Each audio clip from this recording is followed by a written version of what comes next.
তো বন্ধুরা আজকে কিন্তু আমাদের গ্রামে অনেক খুশির একটা খবর, কারণ আমাদের গ্রাম থেকে একটা নিজের জেটো বেডি আসাম পুলিশের চাকরি পাইছে। তো আঙ্গে জন্য পুরা প্রাউড ফিল হচ্ছে, কারণ আমাদের এখান থেকে ছেলে মানুষের চাকরি পানা, তার ভিতরে থাকে আমাদের নিজের বোন আসাম পুলিশে চাকরি পাইছে। তো আমাদের জন্য একটা প্রাউড ফিল হতেছে। তো আসুন আপনাদের দেখাই একটু আমাদের বোনটাকে।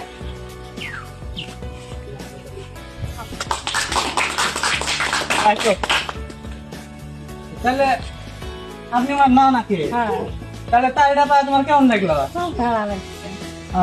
মানে তোমার চাকরিটা ভালো লাগছে? তাহলে কষ্টের ফল তাহলে তোমাকে পূর্ণ হয়েছে না? বহুত দিন থেকে আশা ছিল, ফাইনালি পূরণ হলো। তবু আপনি কতদিন থেকে কষ্ট করতেছেন? কষ্ট তো বহুত দিন থেকে করেছি, 2023 এপ্লাই হয়েছে, আর আজি রেজাল্ট দিয়ে দিলে বহুত দিনে কষ্ট করেছে, আর কষ্ট ফল পালু। তো আমাদের বোনের ভাই, তো আমরা একটু পুশ করি তার ভাইয়ের কাছে, দেখি এরকম খুশি লাগতেছে আর কি। আসো তো ভাই, কিরকম খুশি লাগছে? খুশি তো বহুত খুশি হবেন স্যার, যদি আর বোন চাকরি পাইছে ভালো কথা। আমি মেহনত করতে মানে টাকা পয়সা যা নেই ডুবিয়ে দিচ্ছি, অভাব পেলে আল্লাহ বাসা যদি দুনিয়াতে আমার বাসা থাকে, আর বুড়ি বোনের যদি আমি পুলিশ বানাচ্ছি, আমার বেড়িকে উকিল বানাচ্ছি। হ্যাঁ ঠিক আছে।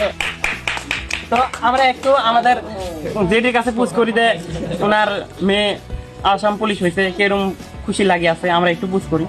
তো জেডি কিরকম খুশি হয়েছে? খুব খুশি, হ্যাঁ আল্লাহ মেহনতের ফল দিচ্ছে, খুব খুশি।